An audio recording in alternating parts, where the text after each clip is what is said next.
Est-ce que tu te souviens de tes années collège? Moi, oui. J'ai 11 ans, je suis avec ma meilleure amie Ingrid, j'ai mon petit copain qui s'appelle Benjamin et en plus on est délégué de classe. Franchement, tout va super. Ça semble parfait, hein? Eh ben non. L'année d'après, tout s'écroule, tout s'effondre.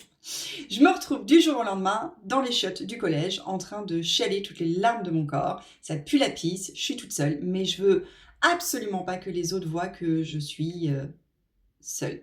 En fait, du jour au lendemain, Ingrid, elle a décidé que j'étais plus son amie et puis de me faire une super réputation de sale conne.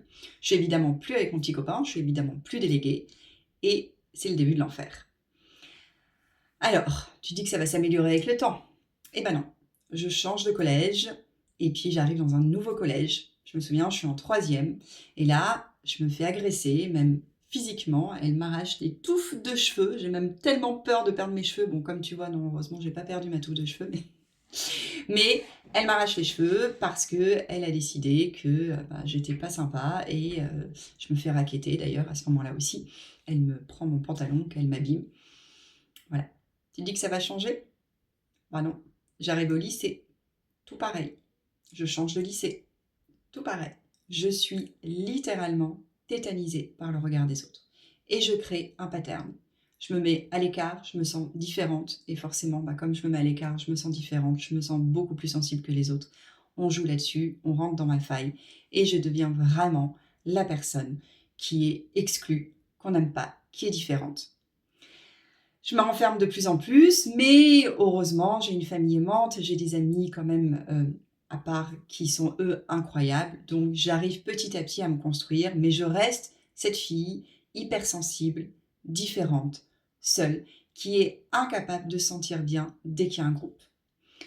Tu dis que ça change quand on devient adulte? Même pas.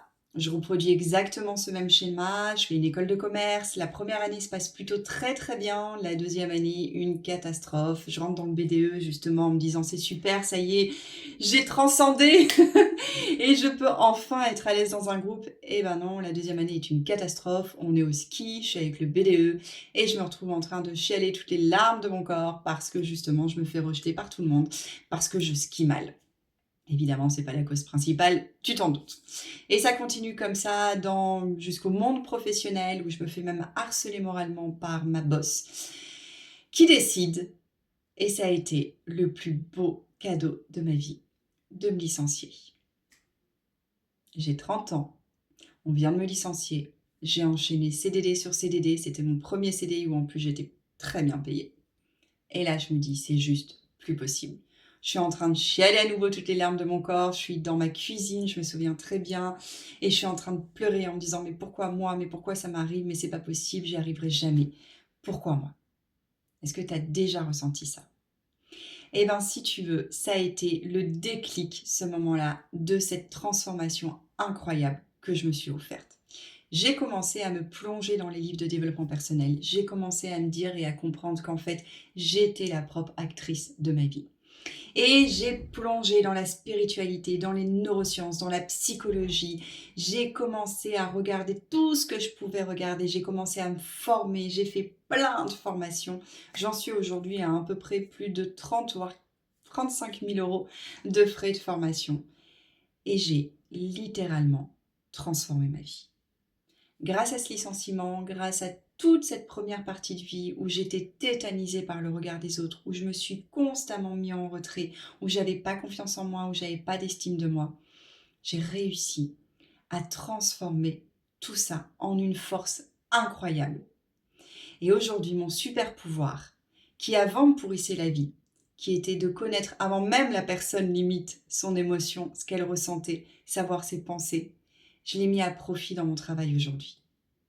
Et c'est juste incroyable. Ce que je croyais qui me pourrissait la vie est aujourd'hui mon super pouvoir qui me permet d'être une coach d'exception.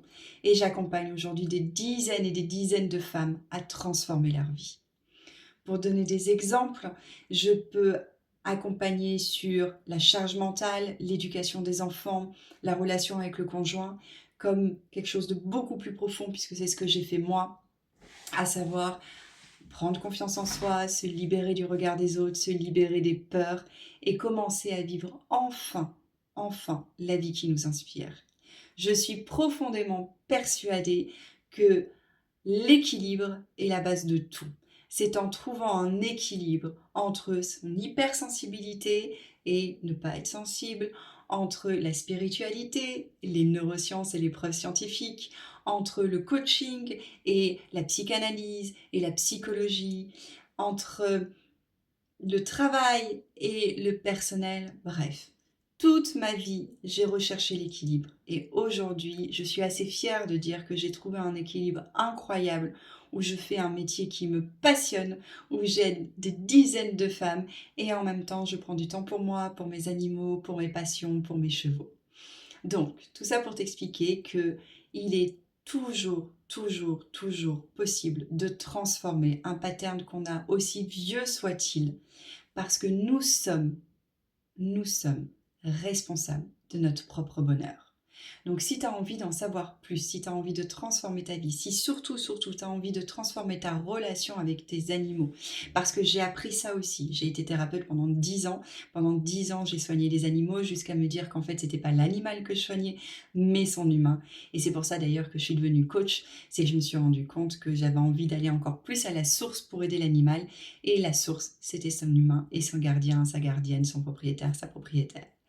Donc, je me suis rendu compte que c'est en travaillant sur nous, en prenant soin de nous, en étant vraiment aligné sur qui on est, ce qu'on veut, son objectif, pourquoi, et comprendre pourquoi on est sur Terre, que du coup, toutes nos relations avec nos animaux, avec nos enfants, avec notre conjoint, avec notre famille se transforment.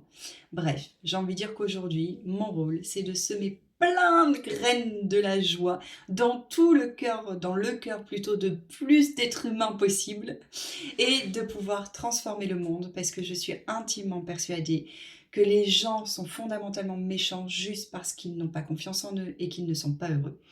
Et donc, si je graine le plus de graines possible, si je sème, le plus de graines possible et que ensemble j'aide les gens à semer le plus de graines possible, ensemble, on va transformer le monde. Si ça te parle, si ça résonne pour toi, n'hésite pas, envoie-moi un message. Je suis hyper heureuse d'incarner cette mission de vie. Donc, je suis ravie de discuter avec toi. La première séance est toujours gratuite. Je te souhaite une merveilleuse journée, soirée, nuit. Je ne sais pas quand tu regarderas cette vidéo. En tout cas, je t'embrasse très fort. Et j'espère que déjà juste mon énergie a pu te donner un petit peu de...